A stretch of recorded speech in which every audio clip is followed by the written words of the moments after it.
Well, it's a very good morning from him, and of course, it's a very good morning from me. So, welcome to my mortgage live stream.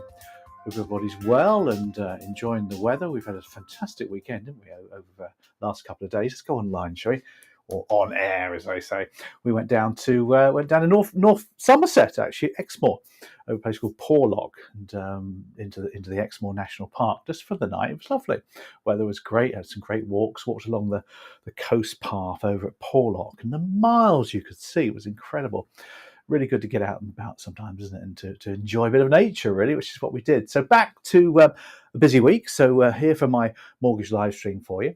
Let's get on with our topics today. Now, I was reading over the weekend an article about how people see the economy, our clients, our customers, and sometimes as financial advisors, mortgage advisors, we've got like a load of knowledge because we have to gain these things, and sometimes we think because we've got a load of knowledge, everybody else kind of understands it, but they don't. And there was a survey done recently by a company. It was picked up by the Telegraph, and the survey was looking at people's thoughts about the economy and economic growth. And it's called survey public first. It's called the survey, so it's a proper survey, and they surveyed about 2,000 people in the UK, adults. And they're asking them about what their perceptions were about the economy. And when it talks about economic growth or GDP, amazingly, the numbers, I read them off over there for you, 74% of the people surveyed said that the growth of the UK economy, GDP, makes little or no difference to them. And I'm thinking, well, hold on, that's 3/4 of the 2,000 people they surveyed. It's not a representation of the whole world, of course, the whole UK, but it's a good proportion. Almost 3/4 said that GDP growth made little or no difference to them. And you think, well, actually, it does, but people don't understand it, you see. And they also felt that 38% of people felt that the only way to grow GDP is if the government intervened.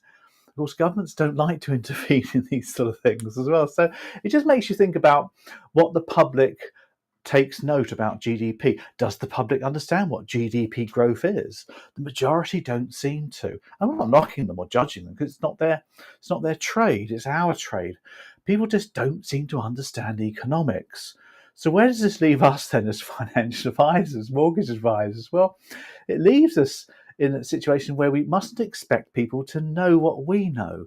So when we talk about GDP growth this year or last year, GDP fell by 1% over 2 quarters. People really don't know what that means. They may understand what it means, but they don't know the impact to them. So I think what we need to do really is to try and make things more simple than maybe we do. Now, I'm not talking about dumbing things right down, but my method really to recommend to you is to use analogies or metaphors. They call it making the unfamiliar familiar. So you have something that's unfamiliar to somebody and you want to make it familiar. So, for example, you've got interest rates. Now, we all know interest rates go up and down, and the government increases interest rates, or Bank of England increases interest rates to put the brakes on the economy, to put rates up, to stop people borrowing, etc. So the best metaphor is like riding along in your car and you apply the brakes. So putting up interest rates is like applying the brakes on your car. It'll slow things down. It's just unfamiliar to familiar. I quite like that, wouldn't it? GDP growth, for example, is like having a family, a house. You bought a house and you got a family, and suddenly you decide to expand your family with new babies. The family's growing in the house that you have available to you. And that's the same thing as GDP growing, isn't it? I know, it's not a bad metaphor, is it? But just beg a belief, isn't it? People just don't understand economics. Very few schools will teach it beyond the economic semester. Commerce and economics is what people teach at school. But most people don't understand basic finances because they never taught it. Actually, frankly, I don't think they're really interested. I remember doing a talk at my one of my association meetings the other day, and I introduced myself, saying I work in the financial services sector, and all I could hear was groaning at the back of the audience. It bores people, doesn't it? Financial services is not everyone's cup of tea. Enough of that. I thought that's quite funny. Let's move on then from that little idea about communicating with clients and take a look at the big topic today, which is child benefit. We're updating a lot of our materials at the moment for the new tax year, our boot camps and things, and we're using the live stream as an opportunity to update stuff as well as we go along. But I hope all is good with you. I hope you're enjoying your world. Your world is good and busy and all those good things. So I want to take a look at child benefit for you. So let's head over to the whiteboard, shall we? And we'll take a look at child benefit. So let's pop across over here, over on this camera here. Child benefit is the topic. Now, child benefit is, well, there's been some changes for this tax year, so we need to be aware of what they are. Quite big ones, actually. So I'm going to outline those for you. But child benefit actually has been around for donkey's years. Where does that phrase come from, by the way, donkey's years? Anyway, my mum used to get it, and I always remember my mum, and I'll show you a photograph of the book that she used to have. Here's a family allowances book that she would have, and she'd go down to the post office every week and cash in the family allowance book and get all her money from cash from the post office. It's known as family allowance. And I remember her going down to the post office getting the money, because that night we used to eat well. Which is crazy, really, isn't it, when you think about it? But family allowance has been around for a long, long time, and it's designed for families, people who have children, because the government have always encouraged us to have lots of babies, because if you have lots of babies, it helps the economy grow, etc., etc. So therefore, it costs money to have babies, so they would give you some benefit for that. So let's have a quick look at the rules very, very briefly for you, so we're comfortable with those. So I've just dug out the BBC website and clicked on that. Oh, it's quite good information there, actually. So who's eligible for child benefit and how much is it worth? Well, you can get child benefit if you're responsible for bringing up a child who's under 16, okay, or under 20 if they're in approved education or training. Only one person can claim child benefit for a child. There's no limit to how many children you can claim for. It's quite interesting, isn't it? From April 24, yeah, there's the figures there for you. £25.60 for the first child, and then £16.95 for younger children. So it adds up. There's no doubt about it. It adds up according to how many kids you've got, and I think it's a good thing.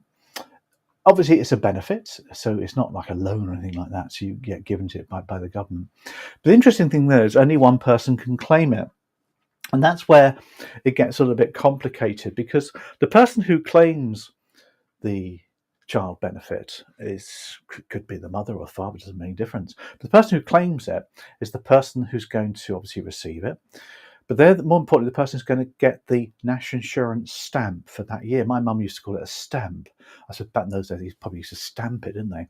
But so the person who claims it gets a NI record for the year, which means towards their state pension, you see, because state pension, of course, requires you have so many years national insurance credits. So that's an important thing. So you should always claim it, even if you don't actually ask it to be paid to you, which seems a bit odd. Why would you do that? But you want to get your national insurance. So the problem, of course, is that child benefit costs money, and the government, of course, have been cutting back on benefits over the last few years, which they're entitled to do. And in 2013, they made a big change to it, and they brought in this earnings threshold. So it's gone now. Well, the numbers have changed. I just want to give you an idea what this.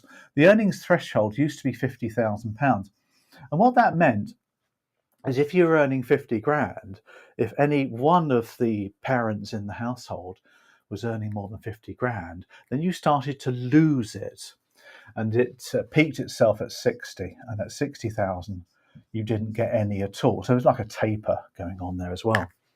So what would happen is that you would claim your child benefit and get it, but if there was somebody in the household who earned in that tax year more than £50,000, and of course capped at £60,000, then they would gradually lose their child benefit and get none at all above 60,000.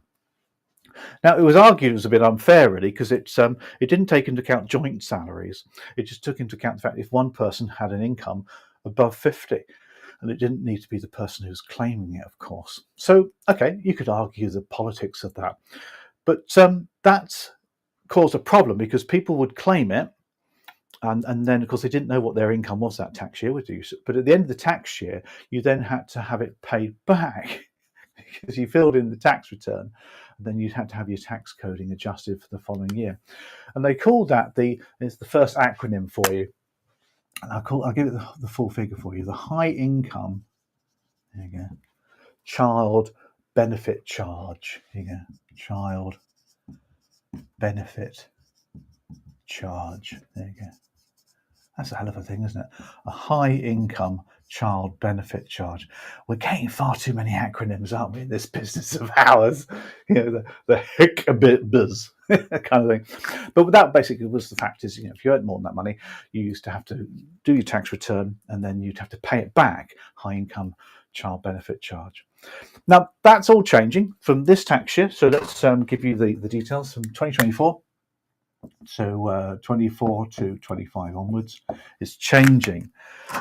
Changing for the better, I suppose, in a way, because what they've done now, they've increased the thresholds. So rather than the 50,000 minimum, you've got the thresholds come to 60,000, and then you lose it completely when you're earning more than 80. So that's how it's working. You don't need to know how they adjust it; they just do. And that's the issue, you see. Now, it's actually going to change even further. So from 26, 27, get the right dates there for you. And they have to go through a lot of consultation for this because it takes a bit of time. They're going to make it a household basis. So at the moment, it's just one salary, one person's income. But from 26 to 27, it's going to be based around a household. So what they'll probably do there is take a look at the joint income and see where that takes them.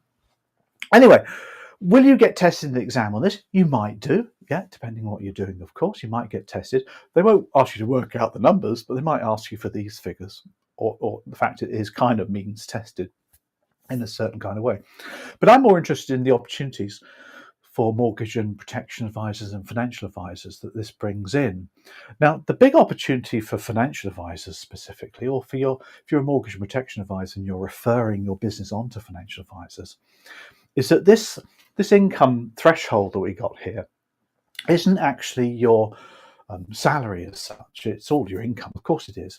But what they actually use is what they call the adjusted net income. So let's write that down over here. Let's give that here. Adjusted. Now, the adjusted net income is what they use at the end of the tax year, and they correlate that against these figures. Now, the adjusted net income is your income from all sources, of course, less a few deductions. And the big one, of course, is pension contributions. So that's the opportunity, isn't it? Because your adjusted net income would be your income less pension contributions. So if you're making payments into a pension, a workplace pension, for example, or you've got your own pension, a SIP, for example, like I use, then all you need to do, if you can afford it, of course, is make extra contributions to your pension for the year in question, and that will reduce your adjusted net income, which is the figure they use for these thresholds.